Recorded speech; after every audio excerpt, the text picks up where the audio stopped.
Hallelujah. Praise the lord, praise the lord, praise the lord. ఈ పాస్కా జాగరణ అంటే యేసుక్రీస్తు కొత్త నిబంధనలో మత్తయి శుభవార్త 26వ అధ్యాయం 36 నుంచి మనం 46 వచనాలు చూసినట్లయితే, యేసు శిష్యులతో ఒక తోటకు వచ్చెను. గెస్తమనే తోటకు వచ్చి, నేను ప్రార్థన చేసుకొని వచ్చు వరకు మీరు ఇచ్చట కూర్చుండు అని యేసు చెప్పెను. అప్పుడు ఆయన ఆవేదన పడుచు చిత్తాక్రాంతుడై ఉండెను. ఆయన వారితో, నా ఆత్మ మరణ వేదన పడుచున్నది, మీరు ఇచ్చటనే ఉండి జాగరణ చేయుడు అని పలికెను. శిష్యుల వద్దకు వచ్చి వారు నిద్రించుట గమనించి, పేతురు, నాతో 1 గంట అయినను మేలుకొని ఉండలేకపోయితవా అని అడిగెను. మీరు శోధనలకు గురి కాకుండా ప్రార్థించుడి, మెలకువగా ఉండి ప్రార్థించమని యేసుక్రీస్తు గెస్తమనే తోటలోకి వెళ్ళి శిష్యులందరినీ తీసుకొని 12 మంది శిష్యులని గెస్తమనే తోటలోకి వెళ్ళి ప్రార్థన చేసుకొని వచ్చే వరకు మీరు ఇచ్చట కూర్చుండు అని చెప్పాడు యేసుక్రీస్తు శిష్యులకి. అయితే యేసుక్రీస్తు ప్రార్థన చేసుకునేది అసలు ఎవరు? యేసుక్రీస్తు కదా. యేసుక్రీస్తు ప్రార్థన చేసుకుంటుంటే ఈ శిష్యులను 12 మందిని మీరు ఏం చేయొద్దు, ఇక్కడ గెస్తమనే తోటలో ఇక్కడ కూర్చోండి అని వాళ్ళకు ఒక ప్లేస్ ఇచ్చి కూర్చోబెట్టి యేసుక్రీస్తు మాత్రమే ప్రార్థన చేసుకోవడానికి వెళ్ళాడు. అప్పుడు అతను వచ్చిన దాకా వీళ్ళు మేలుకుతో ఉండమని చెప్పాడు క్రీస్తు ప్రభు. అయితే వీళ్ళు ఏం చేశారంటే, ఆయన మరణ వేదన పడుతూ చిత్తాక్రాంతుడై ఉండి ఆయన దీర్ఘముగా ప్రార్థిస్తూ ఉన్నాడు. ఆయన చెమట రక్తముగా భూమి మీద పడేంత వరకు దీర్ఘముగా ప్రార్థిస్తున్నాడు యేసుక్రీస్తు. అయితే ఈయన యేసుక్రీస్తు ఏం చేశాడంటే, ప్రార్థన ముగించుకొని వచ్చినప్పుడు వచ్చేసరికి వీళ్ళందరూ కూడా శిష్యులు నిద్రాభారము చే కన్నులు బరువెక్కి వారు నిద్రపోతున్నారు. అదేంటి, నేను కూర్చోమని చెప్పాను కదా, మీరు నిద్రపోతున్నారు ఏంటి?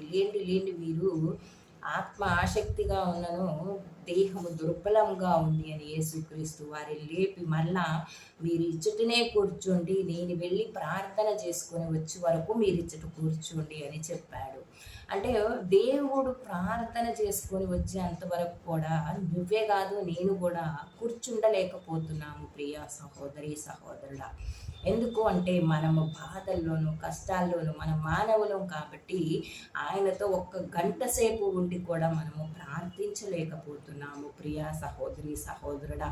ఈనాడు యేసుక్రీస్తు చెప్తున్నటువంటి పాస్కా జాగరణ ఏంటంటే, నాతో గడిపి 1 గంట అయినను మీరు ప్రార్థించండి అని శిష్యులకి చెప్పారు. నాతో కలిసి ప్రార్థించమని కూడా చెప్పలేదు. 1 గంట నా కొరకు మేల్కొని ఉండండి అని చెప్తున్నాడు. మేల్కొని అంటే సైతాను మిమ్మల్ని కబళించకుండా, మీరు సైతాను యొక్క తంత్రములకు పడిపోకుండా మీరు మెలకువగా ఉండండి. ఏమీ చేయక్కర్లేదు, మీరు ప్రార్థన చేయమని అక్కడ దేవుడు చెప్పలేదు, అక్కడ రాసి ఉండేది కదా, మీరు కూడా ప్రార్థన చేయండి నాతో పాటు అని చెప్పేవారే కదా యేసుక్రీస్తు కూడా. కానీ ఆయన ప్రార్థన చేయమని చెప్పట్లేదు. నేను ప్రార్థించుకొని వచ్చేంత వరకు మీరు ఇచ్చటనే కూర్చుండి ఉండు అని చెప్తున్నారు. జాగారకులై కూర్చొని ఉండు అంటే ఆ యేసుక్రీస్తు వచ్చేంత వరకు మనకి ఏం జరుగుతుందంటే,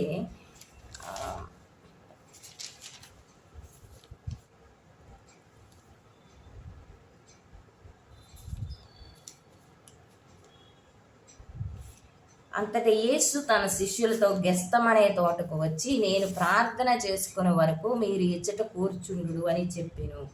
అప్పుడు పేతురును యాకోబును యోహాను తనతో వెంటబెట్టుకొని పోయెను.